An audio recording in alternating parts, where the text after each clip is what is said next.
Hello in England, looking at a lovely watercolour. Most watercolours for sale in England at the moment are the ordinary, small, semi-amateur, semi-professional pictures of pubs, rivers, locks, cliffs with castles on, shipping, horses.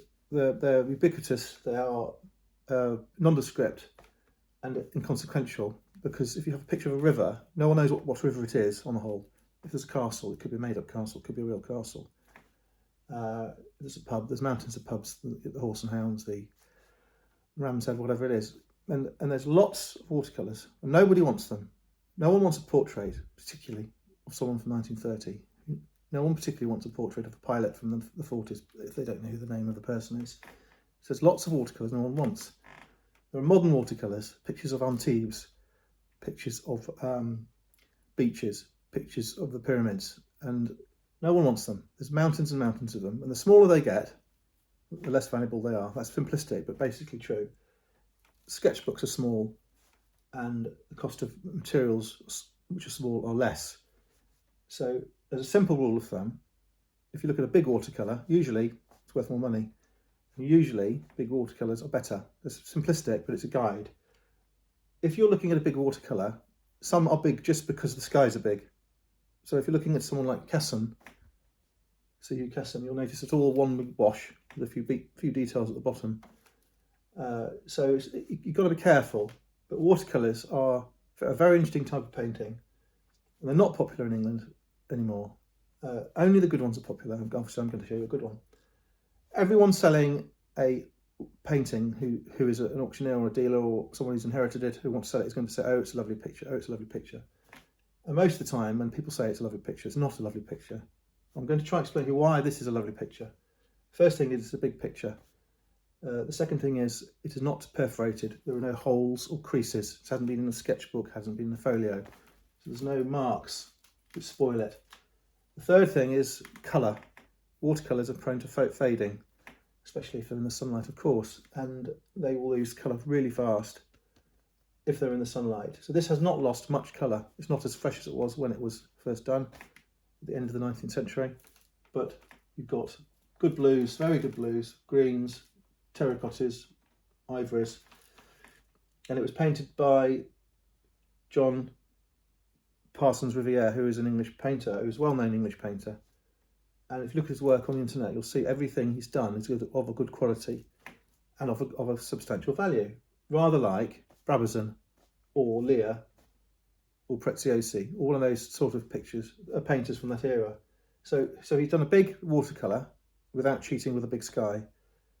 The paper is not faded, the paper is not damaged, it's not folded, not creased, and the colours are very good. Now the subject is good as well. What it is, it's Vatican City, which is a fortified town fundamentally, with a wall around it which you can drive around, and inside the walls you've got Castel Sant'Angelo, and of course you've got St. Peter's Basilica, and it's by the river in Rome, built on what was once a swamp. The Basilica has got disciples on the roof, on the portico, which are individually painted, probably 12 of them at least.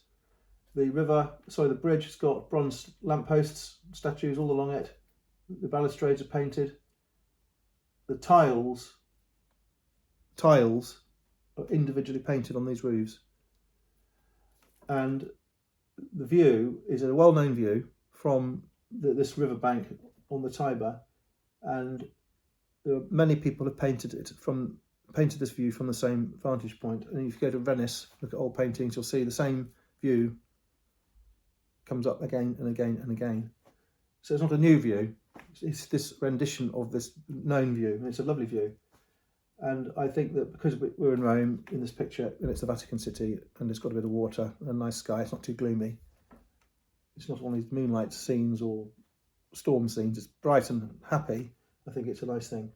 There's fishermen on a punt, there's people washing or fishing, a cactus agave, birds, greenery, green shrubs. So you've got these colours, you've got the reds, that's a brick building, you've got the reds from the castle, the whites from the marbles and the limestones, the black from the lead roof, the blues in graduation. The cloud is painted in properly, not just a wash. You've got clouds, which are done so that it looks big and it gives a perspective. There are purples in the water, purples in the dusk, if that's dusk, I'm not sure. So it's a lovely, lovely subject. It's a great subject, great artist, big size. And to top it all off, it's been framed by a lovely company. This company here, Thomas Agnew in Bond Street, has numbered this item. And it's Henry Parsons Riviere, 1811-1888. If you ever see that label on any picture, you know it's a valuable picture before you actually look at the picture. You can value it from the label to a degree. And it's numbered with a stock item, so it's a sign, it's a good picture. Agnew's is probably the best picture dealer in the world, probably. One of them, traditionally was one of them, and still deal now. So this will go to Malta. It's an English watercolour. The frame is probably 1950s or 60s when Agnew sold it. This will be a mount they had made. It's hand coloured, hand cut. This is a wooden frame with red bowl being B-O-L-E, the glue paints for the gold leaf. This is real gold leaf, water gilded gold leaf. It's been rubbed down to make it look old. And you've got a lovely piece of glass in it. So it's clean, it's ready to hang.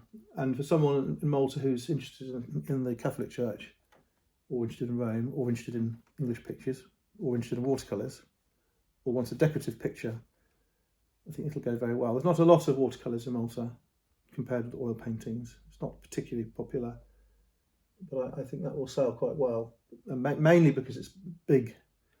When you have these small watercolours, they're really inconsequential and decoratively useless. Put a small picture on a big wall, it looks stupid, basically speaking. So this will go to Malta and will go on sale in Malta on our website, robertmorrisonantiques.com. The other passing comment with watercolours is if you go to a classical watercolourist teacher, they will tell you not to paint with outlines. And what most watercolourists do is they do a pencil sketch and then they fill in the panels with different blocks of colour.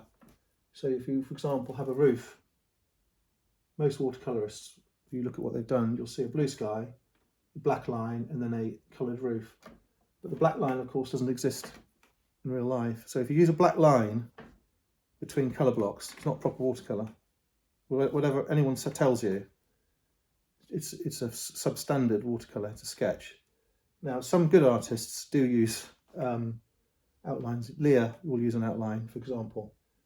The King Charles used to use, when he painted, would use an outline because he did a lot of watercolours. But if you look at a painting like this, you'll see that the colour goes from one to the other without the black lines. It's a technical thing. No one knows about it. But if you look for that in watercolours, it's a very, very good sign. It's very hard to do a watercolour just using the colours without the guidance of a black line. Okay, we've got some lovely reflection here. I can see just looking at it. As I say, great detail. This is the background, some hills with trees on.